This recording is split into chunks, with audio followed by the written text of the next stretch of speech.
Will Smith won't stand for his wife's name in your mouth. He also won't stand for her pussy in your mouth, but he'll sit and watch. Welcome to the worst with Chad Austin. Today we're going to get into it. I have a lot to say about the Will Smith Chris Rock thing, and at this point, when this comes out, I feel like it might be played all the way through, but hey, I got to have my take, right? That's what this is all about. Um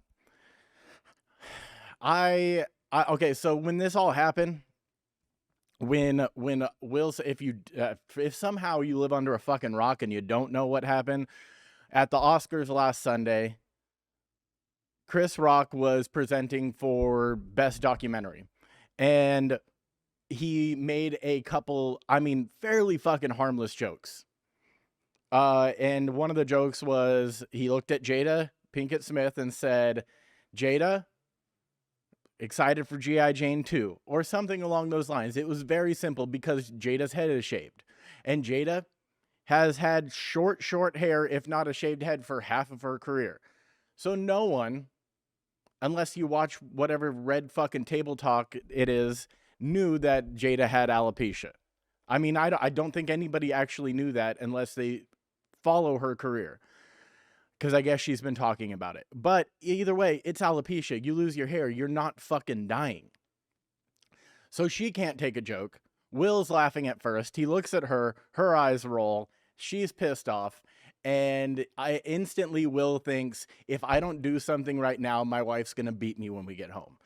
So he walks up on stage. Chris looks like he's like, hey, the homie's walking up. And it almost looks like he leans in for Will to tell him a secret, and then Will just right in the kisser, dude. Rocks his shit. And it's one of those moments where you're just like, did that really happen? And then you know that it's real, because if it was a staged thing, Chris Rock would have had a comeback and there would have been witty banter in response and blah, blah, blah, blah, blah. And, you're hoping that it's something that they're trying to get eyes on the Oscars, right? Because no one's really watching anymore. But then Chris Rock, dude, Will Smith knocked the black out of Chris Rock. His first response was so white, he just said, "Wow, dude." And I just, that sounds like something that a goofy little white kid would say after he got smacked in the face. And he said, "Wow, dude." And then Will Smith starts saying, "Keep my wife's name out your fucking mouth." And then Chris' response to that is, "I will." Dog. Okay. I'm not that mad at Chris Rock for this. I'm kind of mad at Chris Rock for this because, we're talking a seasoned comedian, somebody that's been doing it for 30 years and is arguably one of the greats, right? One of the greats. And there's that hesitation that he does if you watch the video where he goes, "Oh, you should have." The "I could" is the "you should have." You should have said something else, Chris.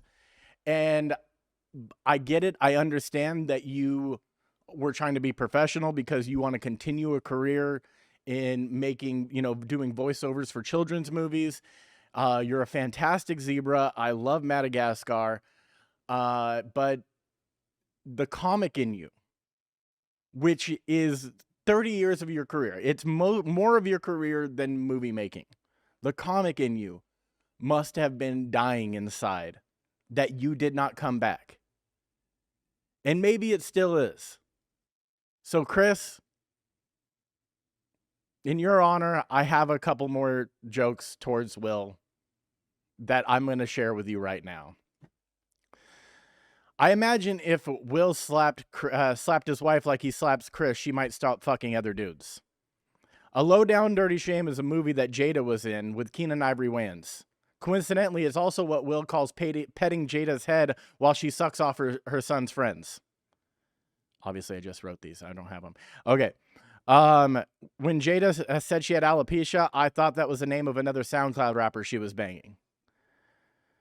Will has had a storied career, and we can gang up on him and hate him for slapping somebody, or we can gang up on him and hate him for Gemini Man, Aladdin, Suicide Squad, Collateral Beauty, After Earth, Pursuit of Happiness, Shark Tale, The Legend of Bagger Vance, and Wild Wild West. Will, I'll give it to you, man. You've been a celebrity for like 35 years. And Fresh Prince of Bel-Air was something that I grew up on. And dog, you even hosted a show. You had your own TV show about stand-up.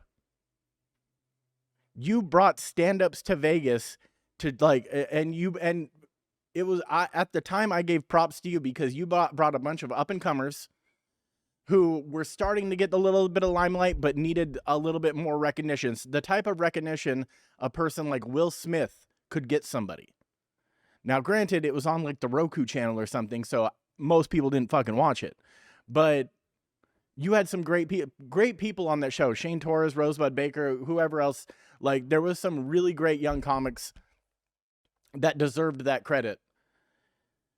And I thought that, okay, and then you also did like this special video where you tried stand-up for the first time.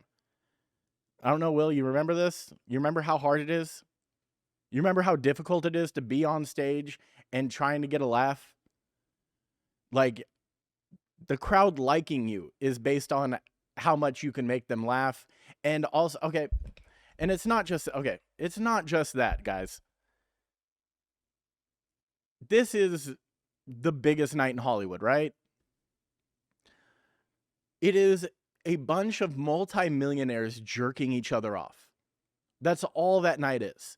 They're going to say, hey, let's give this guy an award and let's tug this guy off and let's praise these people. And then when we do such, the people that haven't seen these movies are going to then go out and watch these movies because they got recognized by the Academy. So then more money goes into the multimillionaires' pockets. And it is just a circle jerk of money. Like, there is $100 bills laid out across the floor, and they're all jerking off to see who completes it first, and who completes first gets the most cash. It is wild, but it's such a thing that, I mean, 94 years the Academy Awards have been going on, right? And I'm sure there's been other shit that's happened during the Academy Awards that's been crazy. Like, I off the top of my head, I can only think of one. It was like Bob Dylan was performing and some guy streaked out on stage. But like, this was an assault. Will Smith assaulted a comedian while a comedian was doing his job. Now, the one take that I hate is is a bunch of my friends on Twitter and Instagram being like, well, now everybody's going to think that they can rush on stage if they don't like a joke. Okay. It could happen, sure.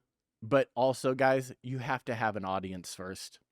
It's not meant for, it's not something that you have to be worried about when you're just doing open mics in front of other comics, or you're doing shows in front of 15 people at fucking Charlie Fuckets down the street. You are the people that are saying this, and most of all, it's not going to affect you. For the most part, I think that most people don't get overly sensitive and they understand what they're going to when they go to a comedy show. And if you're sitting in the front row, like Will and Jada were, most likely you will get a joke or two. You are the easy target. If you don't know this, when a comic's standing on stage, there's a spotlight in their face, right? And when that spotlight's in your face, it's hard to see past the second or third row. So if you ever see somebody doing this because they're trying to block it out, that's because they're trying to see who's further back. Maybe they can get something else off. But most likely, they're just going to go for those people that are right there, and then they can get off a quick joke based on what they're wearing, what they look like, this, that, and the other. So you sit up front, you're going to get the jokes, dude. You're going to get them. It's just what happens. Now, it's not just the Will and Chris Rock thing. It's also how everyone acted after. Like, afterwards, you had like people like Bradley Cooper and Denzel Washington going up to console Will Smith. Yo, his wife got a joke said about her and he went and slapped somebody. Is anybody checking on Chris? It's just, and then what, 30 minutes later, when Will probably should have already been escorted off the property, Will wins an award for best actor, lead actor in a film for King Richard. And to give Will props, I saw King Richard. I didn't expect much from it. And he was phenomenal. I actually after I watched the movie, I went back and watched interview tape of the actual Richard Williams. And Will had his mannerisms, the way he spoke, everything down. Like, he played that part to a T. He did it great. But then you get Will Smith on stage, who is immediately crying. And it's almost, I mean, it's fucking ridiculous because he gets a standing ovation from all these fucking people, which irked me immediately. Like, how are you going to give a standing ovation to this guy? And then he goes on to tell a fucking long diatribe of a story about how God sent him down here to be a protector. And he's crying and he's talking about how he had to protect the people on his set and he has to protect his family and this, that, and the other. And it's like, dog, no. You slapped a guy in the face who told a joke who is at his best 140 pounds soaking wet. That man was not going to do anything back to you. If anything, he could have said a joke, which would have been great. But he wasn't going to fight you. Like, one of the best things I saw on the internet was just like, what if it was The Rock instead of Chris Rock? I mean, I think everything would have changed. The dude's 6'6" and fucking 300 pounds of pure muscle. Are you going to go smack him in the face? No, you're going to get rock bottomed. And then you're going to get the people's elbow on stage, which would have been sick. Could you imagine, like, The Rock just, like, his eyebrow just going, and then he just pulls off an invisible elbow band and starts running back and forth, and then elbow drops Will Smith, and then does the 3 count? I mean, in my head, I see it, and I'm getting hard. Because that would have been, I mean, that would have been just a night that no one, I mean, already it's a night that no one's ever going to forget when it comes to this type of thing. You know, smacking somebody seems more like a Golden Globes thing. I could see somebody getting popped in the mouth at the Golden Globes at the SAG Awards, but I don't know. The Oscars has always been one of those things where it's supposed to be like, it's all class, you know? And I guess that's what happens when Oscars Too White goes away, right? That was fucked up. All right, so Chris Rock is a bitch. Oh yeah, the standing ovation. It just, come on, guys. I mean, one thing I saw was Jim Carrey actually stood up and he was interviewed, and in the article it said that he is disgusted with everybody in Hollywood for being so fake and so phony. And you know, Jim, you might be a little out there nowadays, a little loopy with all your painting and your opiates and whatnot, but props to you for fucking not buying into the bullshit and standing up for a comic. Also, on my way here, when I was waiting outside, Martin Lawrence, who is like one of Will's best friends, also posted something on Instagram talking about how when I get on stage, I am going to exercise the American in me at all times, and I'm going to say whatever I want. And then it goes to a clip of him on stage at like a Def Comedy Jam, and if you don't, MC Light is in the crowd, and she's a female rapper from the 80s, and she's there with her man, and he straight goes into it and talking about how he used to fuck MC Light and telling this guy, oh, there's light at the end of that tunnel, and everyone is laughing because they can all take a joke. Martin Lawrence is on stage talking about how he used to fuck your girl, which is way worse than an alopecia joke. And everyone's laughing, falling out of their chairs. Because when you go to a comedy show, that's what you're supposed to do. You're supposed to just laugh it off. Might hurt a little bit. I do roasts every other week. I got called a Nazi, racist, and like so fat I'm gonna die on a every other weekly basis by comics who can word it really well. Laugh at yourself, guys. Hollywood takes everything way too fucking seriously. They think that they're like this top tier of human that is invincible and can't be fucked with. I swear to God, if you gave some of these people like Jada Pinkett Smith, if you told her you're queen now and you put a crown on her head, I guarantee you there would be a lot of beheadings that happen within that first week because of shit people said. The shit that I said at the beginning of this podcast, Those roast jokes that it took me a minute to get off because I was stumbling over my words, those ones would probably get me beheaded if Jada Pinkett Smith was queen. Also, can I just throw this out there, Jada? You're fucking hot with a bald head. If your son needs more friends for you to bang, I'm in. Like, you're gorgeous, dude. Get the fuck over it. Bald or not. Actually, I prefer you without hair. You look great. But the only other thing I have to say about the Oscars is the in memoriam section where they tried to make it more upbeat and positive with people dancing on stage instead of just showing everybody that died. That was a little weird. And then also, you guys left out Norm Macdonald. What the fuck, dude? That was one of the greatest that died in 2020, and you left him out. Now, people are saying, oh, they left out Bob Saget too. No, sorry, 2021.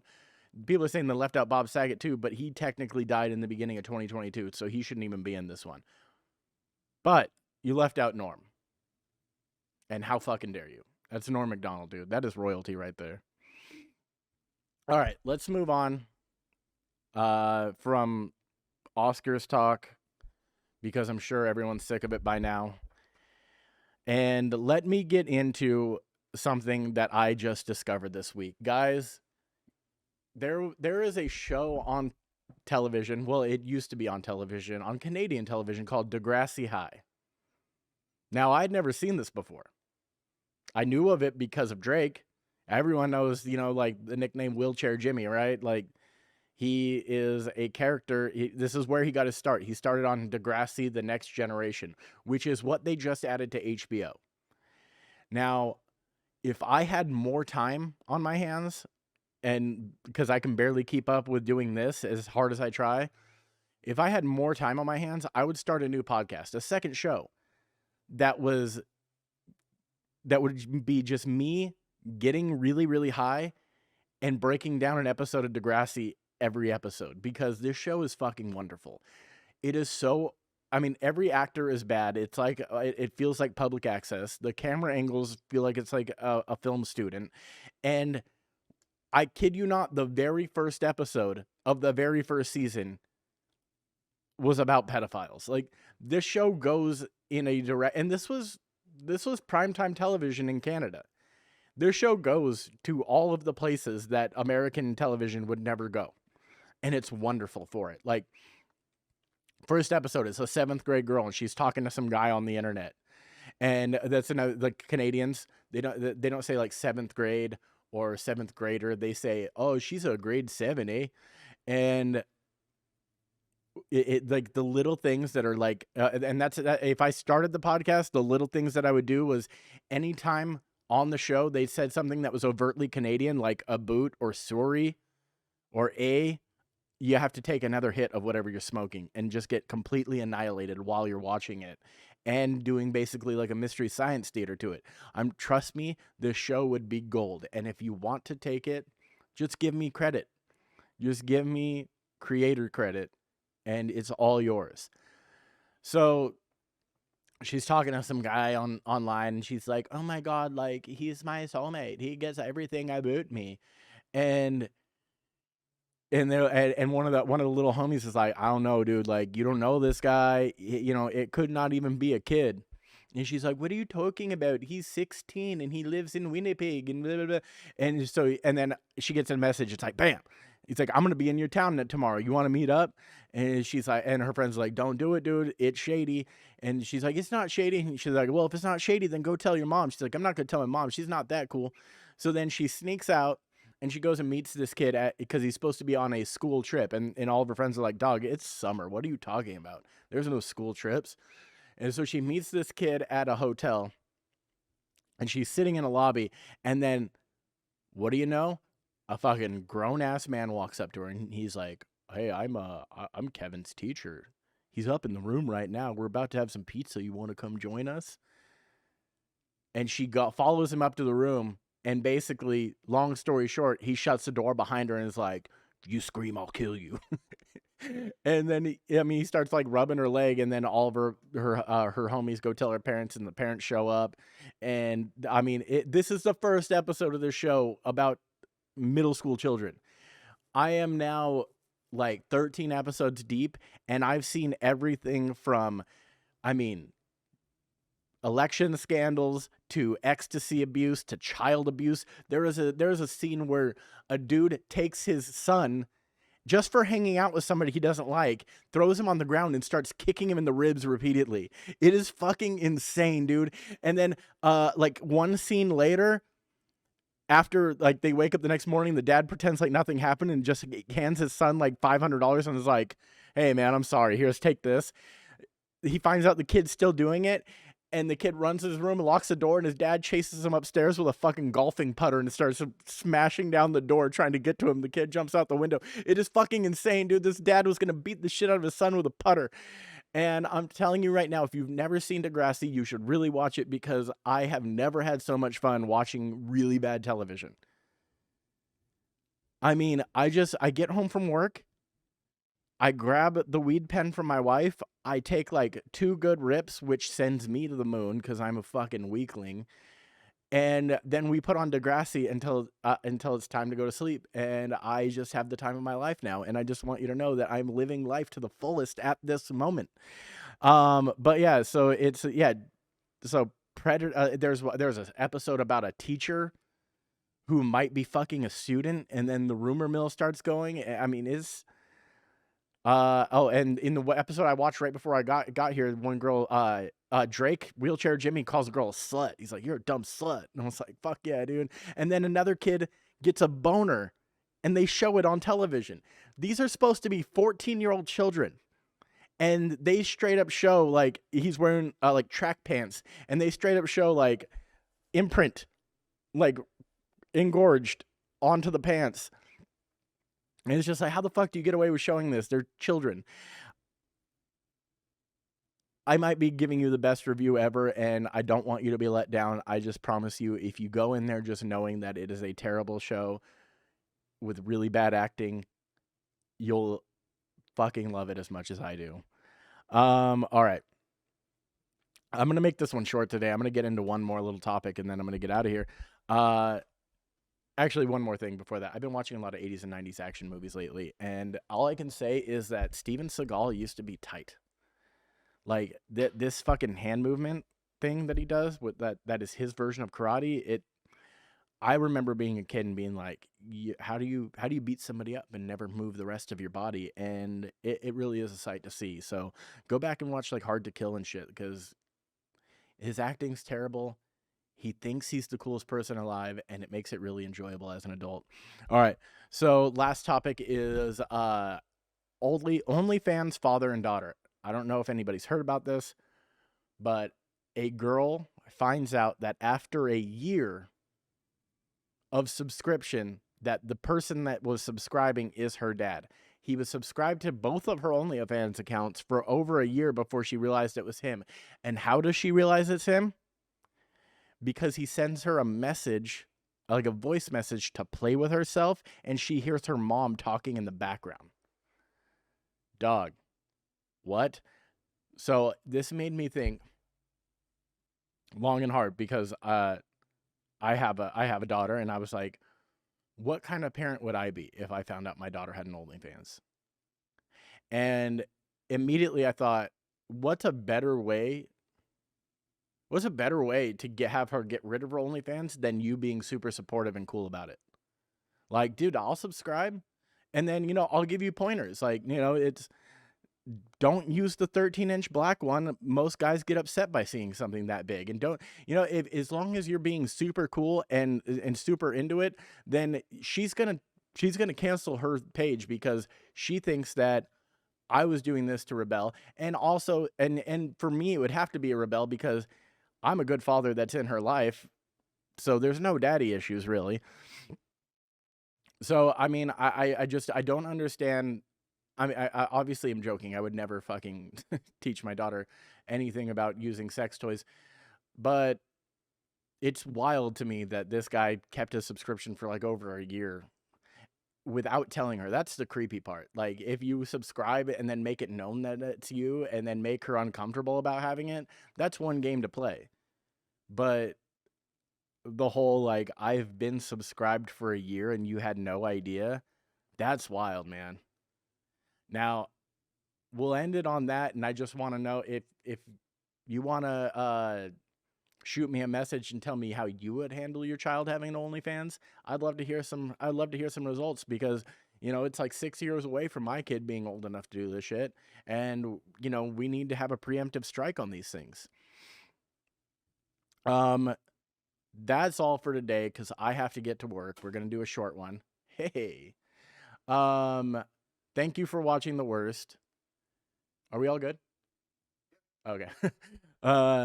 Thank you for watching The Worst. Tell your friends, rate, review, subscribe. The roast of Will Smith is, I mean, we should just keep this going. Like, I think that Will Smith deserves all of our jokes. And it might become hack at some point, but let's just do it until it does, because fuck him for not being able to take a joke, and his dumb bitch bald wife. All right, we out. Bye.